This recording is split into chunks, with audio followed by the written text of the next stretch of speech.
led jointly, first of all, by the leaders that are here and by the things that we are being told by the people that are speaking in the public spaces and the conversation that's going on in the country, Mr. Speaker, on what we need to do to redeem and win back our country so that people can reflect back. And therefore, we have come up with this motion, Mr. Speaker. This is just but the beginning of guiding the country towards solutions.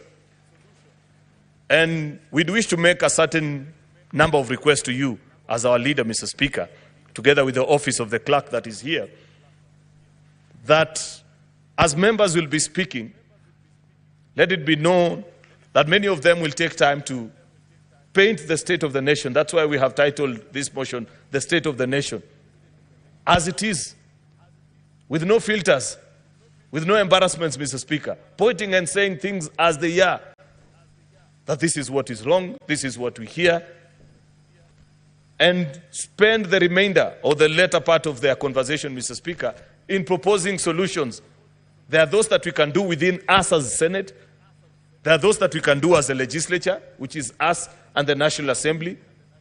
There are things and solutions that we are being asked to make a change at the level of the executive. We will make the recommendation. There are those that constitutionally mandated institutions, Mr. Speaker, have to do. And we have to interact with them and guide, Mr. Speaker, how they do it.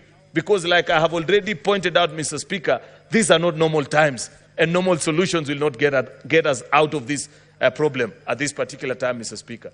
Therefore, the request that we make to you is that get us staffers of Parliament who will classify, as members speak, all these challenges that you are speaking to and cluster them into the various thematic areas so that we are ready and willing to work whatever time over and above the call of duty, beyond even 6:30, Mr. Speaker, if that is what it will take, because unfortunately, we don't have time. That is the other thing that the young people are telling us. That's the other thing that I hear when I listen to what the country is saying. We are willing and ready to work, Mr. Speaker, so that we classify all these challenges and the various solutions that we are prescribing. Some of them have been suggested by other people outside the precincts of this House. Many others will be shared by these members because there are senior people here. There are people who are experienced. They know what the challenges are, and they know what the contribution can be. Therefore, Mr. Speaker, I want to appreciate the meeting that happened yesterday in the afternoon, where we agreed that not even apportioning blame at this particular time will rescue anybody. When the protesters showed up, Mr. Speaker, in Parliament last week, none of us was spared. And I'd like to say, rightly so. Because much as we may have wished that, deal with the National Assembly, they're the ones who are handling the finance bill, they don't care. They just know that you're leaders. And you're the ones who, by whatever means that is possible, have done this or the other.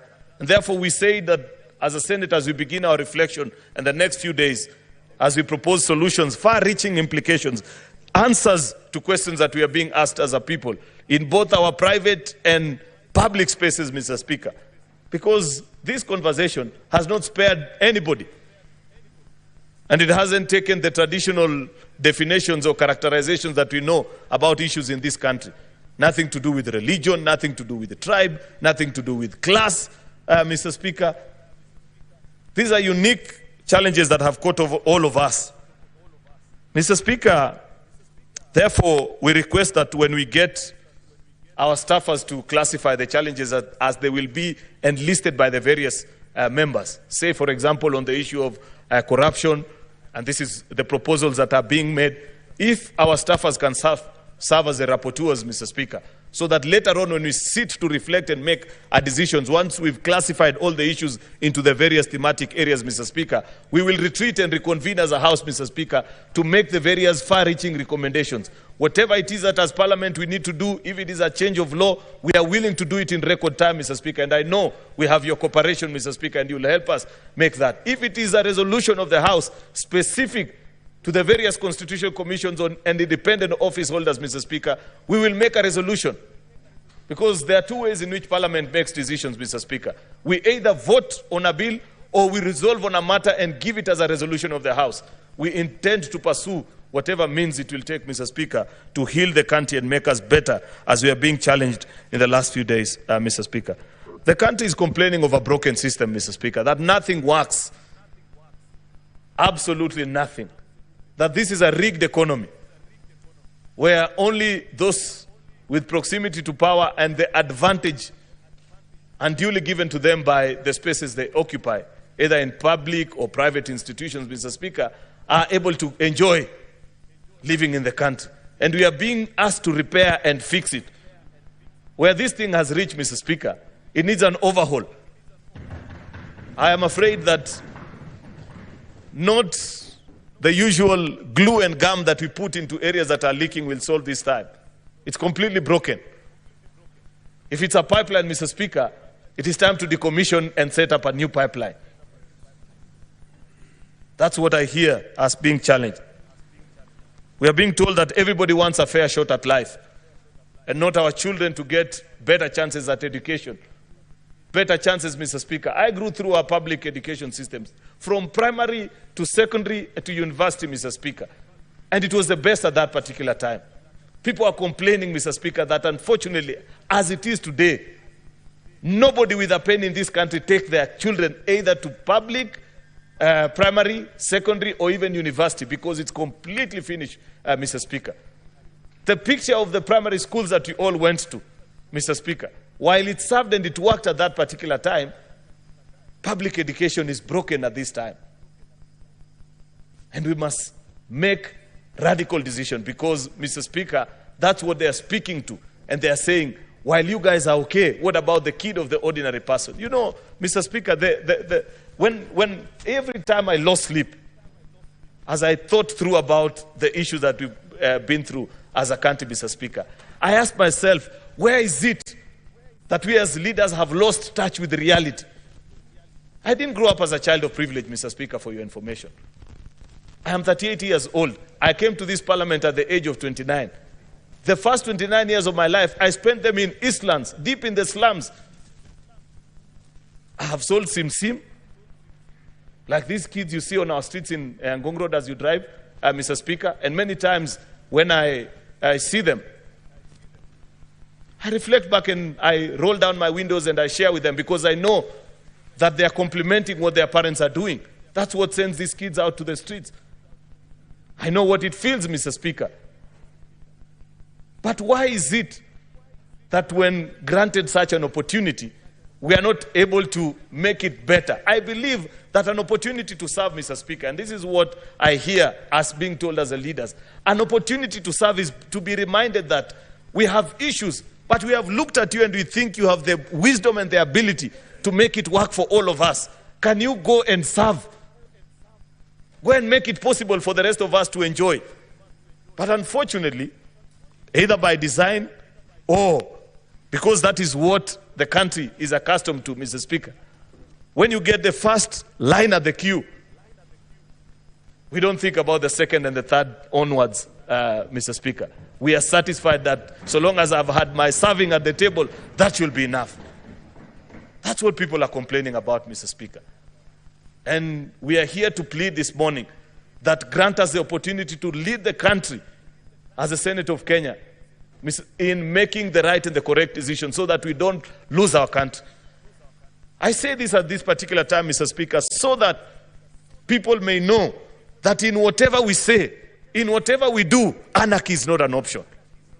I'd wish to plead, even to those that are leading these protests and demonstrations, that if Kenya was to sink, unfortunately, not even them will be spared, Mr. Speaker.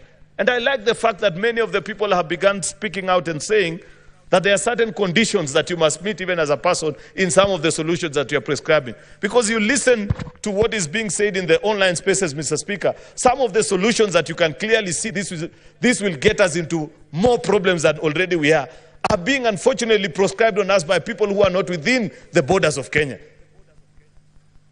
And that's unfortunate, Mr. Speaker.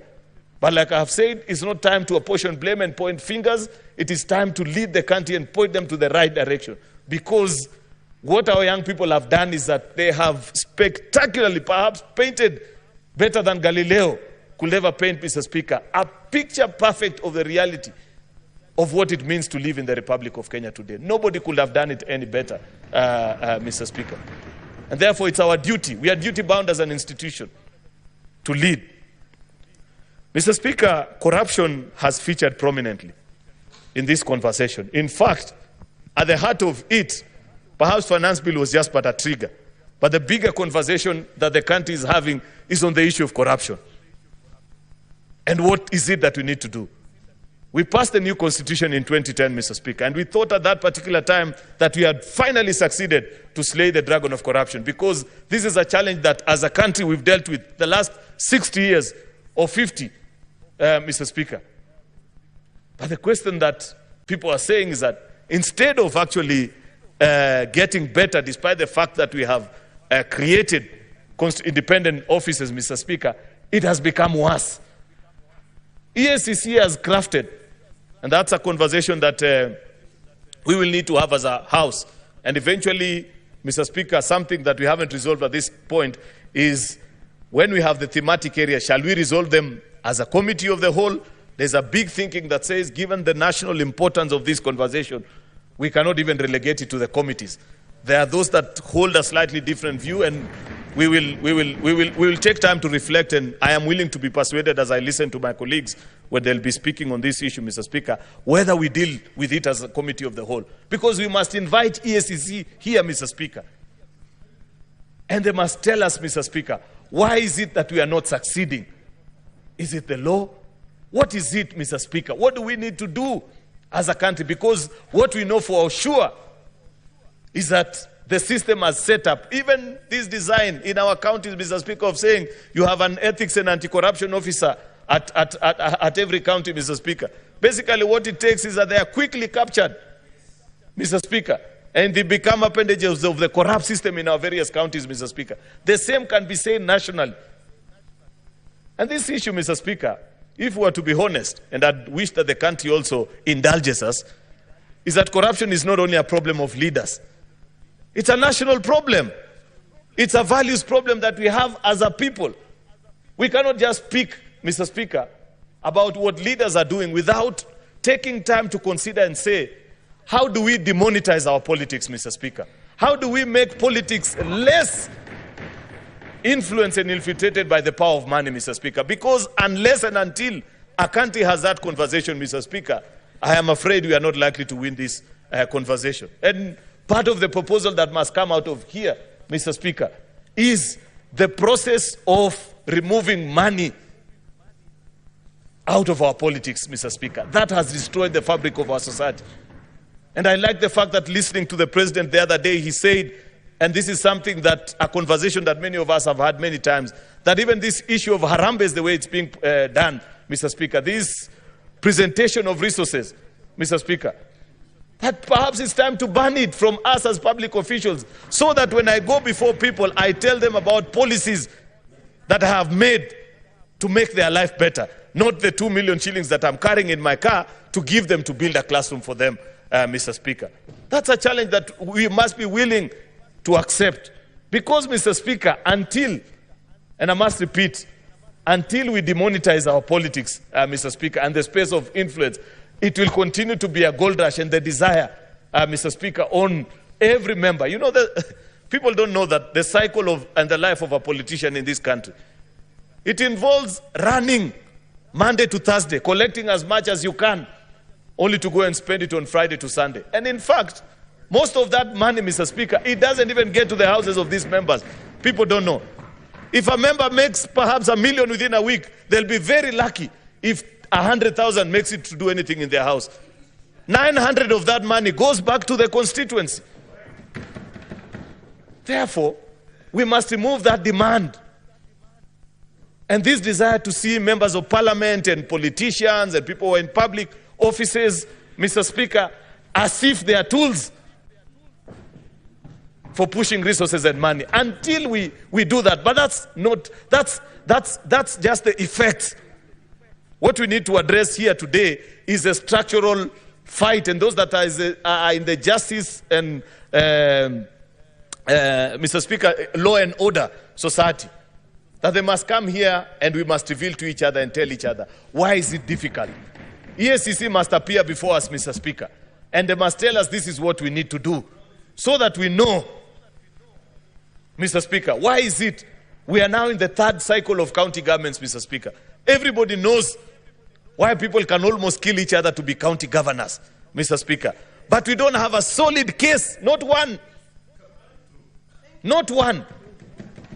before any courts of law that can point out and say, this is what we have done as an institution, so that people know this is what we are doing. We will be willing, Mr. Speaker, because this has featured prominently. We are being even challenged, Mr. Speaker, as an institution on the things that we have done and said and the laws that we have passed. We must make it difficult. It must pain people, Mr. Speaker, to break the system after we repair it. The punishment must be punitive, Mr. Speaker, so that it gets to a point where people fear. You know, people don't fear to be corrupt in this country because they know what is the worst that will happen. I will be taken to court, I will pay a bail, and I will walk scot-free. Chances are I'll enjoy that money until I die.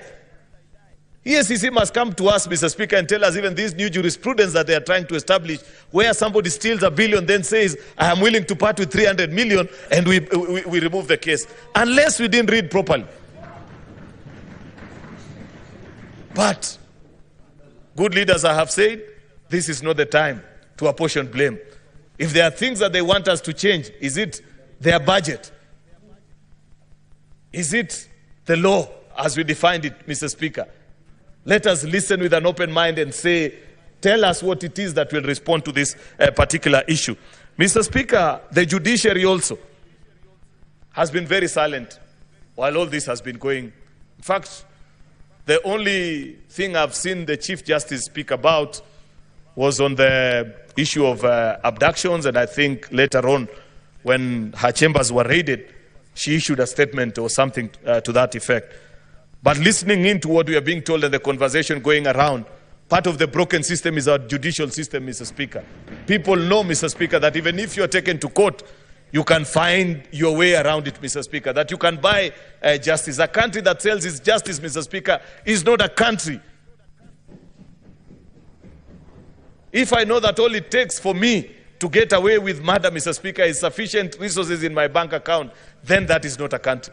Judicial Service Commission, Mr. Speaker, just like us and all of us that are in positions of responsibility, Mr. Speaker, must engage and be willing to guide us and say this is what has happened. If you listen as people who are speaking, people have shared their experiences, how they have been disinherited of properties that were left by their parents because a rich person showed up, Mr. Speaker, and as orphaned children, they could not put up a fight before our courts of law. That is not the foundation of a judicial system, Mr. Speaker. And we need time to reflect. JSC must tell us what is it that we need to do, Mr. Speaker. Equal opportunities has featured prominently. Many people are saying, we know that all it will take for you to get an employment anywhere is to have people of influence. We have constitutionally mandated institutions, Mr. Speaker, NCIC, and so many others. Let's see the studies that they have done so far out of the millions that we have sent to them over the years. Are they just collecting per diems and traveling to Naivasha? Or they have done a scientific study that can help us to appreciate? You know, the problem in this country, Mr. Speaker, is that people love proposing half solutions. And that's what we are being told, that that is not enough. It is not just enough to tell us that this community has this percentage of jobs, this one's has the other. Can you make recommendations? And we are willing to come and pass a resolution of the House, Mr. Speaker. If it is established, Mr. Speaker, that the community that I come from has more than an equal share of opportunities, Mr. Speaker, in the various cadres and levels of government, Mr. Speaker, let's pass a resolution here and say that until such a time that others get an opportunity equitably, Mr. Speaker, we don't give chance to those because, but unfortunately, Mr. Speaker, listening and reading the reports that have come from NCIC, it is so basic and it's like the person who designed it just wanted to appease people with little facts here and there, Mr. Speaker. Oh, Kikuyus have this percentage, Luos have the other. That's not enough. Break it down. Work like a serious institution. Tell us how many CEOs exist in public service. Give us their distribution. How many senior level managers exist? How many are ordinary clerks, Mr. Speaker? We could be talking about a particular community that has a certain share, Mr. Speaker, but they are all clerks and drivers. It's not the same. We need a more detailed study so that you lead us as a house into making this conversation. I'm trying to rush, Mr. Speaker, because I know time is not on our side. Governance on our value systems, Mr. Speaker, featured prominently in this conversation. And we must put it either by law, by design. What is it that you do as a public official when certain things are said about you? How is it, Mr. Speaker, that in certain countries, that you as a public officials, even when you're just accused of having an extramarital affair, forget about stealing public resources. The system is so advanced that you're challenged and are told, Mr. XYZ, if you cannot be faithful even to your partner, you cannot be faithful to your current, to the country, that your character has been found wanting. And people are asked to step aside on such occasions, and people do the honorable thing and say, I think I no longer enjoy the trust of the people. Allow me to pursue other things. On personal matters, I'm not talking about public issues, Mr. Speaker. The problem with us is even when we have been challenged on public issues, Mr. Speaker, we still want to stick and die until, you know, the famous quote that somebody once said, I'd rather die than resign. On debt, Mr. Speaker, I have a certain level of reprieve as a person, but it still doesn't help me. Like I said, these young people don't care, and the people that are speaking don't care, because on the two occasions that the debt question appeared before this House the last term, I voted against it, both to move it at 6 trillion and eventually when we moved it to 10 trillion, Mr. Speaker. But that doesn't help. That's history. We can point fingers and say, you moved, you did this or the other. It doesn't matter at this point. The thing we are being told first, Mr. Speaker, is that when Kenyans look keenly, they are trying to locate 10 trillion in the country, and they cannot see it. So they're asking, are you sure, first of all, that we owe 10 trillion? And I have made public confessions, Mr. Speaker. Those that served with us in the Budget and Finance Committee last time, Mr. Speaker, know that when we asked for Kenya's debt register, it was brought to us on an Excel sheet. No records beyond that. And you're being told, company this, you owe them this much, this is the rate at which you borrowed, and so on and so forth. It pointed out to a problem. In fact, on the day that I made my contribution and said that I reject this approval of the debt, raising of the debt ceiling to 10 trillion, that's part of the reasons that I raised that afternoon, Mr. Speaker.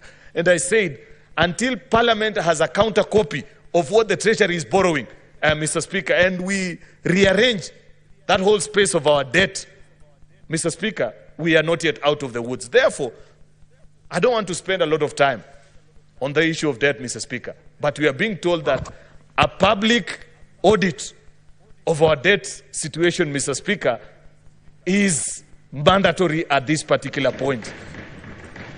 And I know the executive will do theirs, but even us as Parliament, because it's us who failed in that regard, we must carry out our own, so that we counter-check with what the executive is doing. Parliamentary Budget Office can lead this exercise, but if they need the expertise of other audit firms, including international, reputable, established institutions that can help us in this conversation, people who know about multilateral lending, Mr. Speaker, and going to the financial markets, because there are issues of Eurobond therein and other institutions that we have borrowed from, Mr. Speaker, let us have that conversation so that we know, first of all, Mr. Speaker, what is our debt exposure. Look at even the debt ceiling change of law that we did earlier. Makes sense. We argued and said we want to change how we calculate our debt status, Mr. Speaker, as opposed to having it as a static number, make it as a percentage of the GDP, because that's a more globally accepted standard. And that's fine. And I supported that motion, Mr. Speaker. And we said in 3 years' time, we want to bring our debt sustainability to 55% of the GDP. It is now at 61. We have 3 years. But what is the plan, Mr. Speaker? What did we learn from the past? How comes when you were passing that particular legislation, we didn't tie it so neatly so that we know? You know, bringing debt as a percentage to the GDP to 55% is not an occurrence, Mr. Speaker. It's not an event. It's a process. You have to grow down your fiscal deficit over the years. We didn't put it in law, Mr. Speaker. And it's not just enough for us to be satisfied and say that we have a promise that in 3 years' time, that's where we'll be. At the time of exiting this conversation, Mr. Speaker, we must tighten that law so that even as those that do our budget at the Treasury know that the maximum fiscal deficit that we can get for this year, 2024-2025, is this one. And you tighten it so that by you leave them with no option. So that by 2027, Mr. Speaker, when you're supposed to be at 55%, they have no option but to get there. But if we leave the law as it is, I can tell you for a fact that we will get to 2027, we will still be at 60, Mr. Speaker, or even more if we don't change. And we must make a decision, Mr. Speaker, as we sit and reflect, because debt has featured prominently in this conversation. As I move to conclude, Mr. Speaker, SRC, Salaries and Remuneration Commission, have been silent as this whole debate has been raging. Silence is not an option anymore, Mr. Speaker. They have to speak to the country. They have to tell us what is it that we're going to do so that we reduce our public expenditure on wages and salaries from 46% to the mandatory 35%, Mr. Speaker. If it means taking a pay cut, we as members of parliament, Mr. Speaker, good people, we have been told that it's not possible, that members of parliament will never do it. We don't have an option. We must do it, Mr. Speaker. The yearly increment that is now being discussed, that we are being told that, I saw that being reported or misreported in sections of the media, that we are now going to earn more. SRC continues to be silent about it, but we must make a resolution and say we reject even that one in light of the financial situation. But as it is, Mr. Speaker, Mr. Speaker, even if the high earners were to take a shave on their salary, that is still not enough. I don't have the statistics, and that's why I've said some of these constitutional commissions have failed us, Mr. Speaker. I don't know what will be the percentage of Kenyans say that earn over and above 100 and 150. But I'm certain, Mr. Speaker, they are in the slim minority of less than 10%. 90% of our public officers earn less than 100,000 and below, Mr. Speaker. And therefore, whatever savings that we can make there, let us make, but over and above, the thing that people don't like, Mr. Speaker. And this featured prominently. Senator Omogeni is out, but he knows this featured prominently in our NADCO talks. And a report that we tabled here, Mr. Speaker, unfortunately, which we haven't done with speed, Mr. Speaker, captured all the wastages that are in the public expenditure space and what we need to do as a country. From page 546 of the NADCO report, I think, to almost page 600, Mr. Speaker. Where things that we understand, things are tight. It's the most obvious thing that people do. Young people are telling us, when you have a job with Safaricom, you can live in Langata. But the day you lose that job, you move downwards to either to South B or Umoja until things get better. That's what we are not able to do as a leadership. We know for a fact that when things were better, we could all fly business as members of parliament. But if you read the recommendations from NADCO, we have said any flight that is less than 3 to 4 hours, surely, must you fly business as a public official. 3 hours. You will not even sleep. You know? And so many things, Mr. Speaker, recurrent expenditure and wastages. Institutions, even parliament. And you know, I saw our staff criticize us and say, yes, we have been saying this or the other. But even our staffers, they need to know that this must come to them. You know, I've served as staff welfare chair, so I know a thing or two about expenditure in this institution. You will hardly get anybody in parliament, Mr. Speaker, on a Friday. Even to consider a report on something that happened in Parliament, Mr. Speaker, people cannot consider it in Parliament. It must be considered in Naivasha or Mombasa. As is the case in all our public institutions. We must lead by example, Mr. Speaker. And before we exit out of this motion today, we must give a blow-by-blow detail and say, what is it? What happens? Why is it that people cannot think in public offices on Fridays? That there must be somewhere in Naivasha, there must be somewhere in Kisumu, there must be elsewhere. Mr. Speaker, I don't think that there is any correlation between better consideration of a tender document or evaluation exercise that comes when you leave Nairobi, Mr. Speaker. These are extraordinary times, Mr. Speaker, and I must appreciate that there has been guidance, Mr. Speaker, and we are being reminded that because the finance bill has now been sent back via presidential memorandum and all clauses have been deleted. You know, that's a space that many people misunderstand. And sometimes we need to help people also appreciate parliamentary procedures. Number one, finance bill remains to be a bill. It's not an act of parliament, like many people have seen misreported in public spaces and says, oh, it takes effect on such and such a day. But as a sign of goodwill and trust, because trust has been completely eroded at this time, Mr. Speaker, I think the worst thing to do is for the National Assembly to come. The Budget and Finance Committee considers that recommendation immediately, Mr. Speaker, so that people are satisfied that that is behind us. But having done that, of more importance, the National Treasury must table the new budget estimates that captures, Mr. Speaker, the new reality. Less 3.9 trillion, less the 346 that was lost. And people must take a cut. In fact, my proposal, Mr. Speaker, it's a very simple exercise. 346 out of 3.9 trillion budget, Mr. Speaker, is 9%. At least at the national level. Because I wouldn't wish that the same be applied to our counties. For counties, it must be on equity basis, Mr. Speaker. But on government, national government institutions, just do a pro rata cut. If your budget was 300 billion, Mr. Speaker, as an state department or an agency, you submit your new estimates less than 9%, so that you are left to go and do the reappropriation of whatever needs to be done. And by next week, Mr. Speaker, we have a new budget that captures that particular reality. Because, like we are being reminded, living within our means is not an option anymore. And I believe that when our colleagues reconvene in the National Assembly, they'll be guiding us in that particular. But I have to be specific and say, because in the first instance, the distribution to counties was not pro rata, then the shave, I don't know what is being proposed, and we will wish to be reasoned, but it cannot be pro rata to counties, Mr. Speaker. We must, at the very least, I know it's not in my place, but at the very least, Mr. Speaker, counties should not get less than what they got last year. At the very least, Mr. Speaker.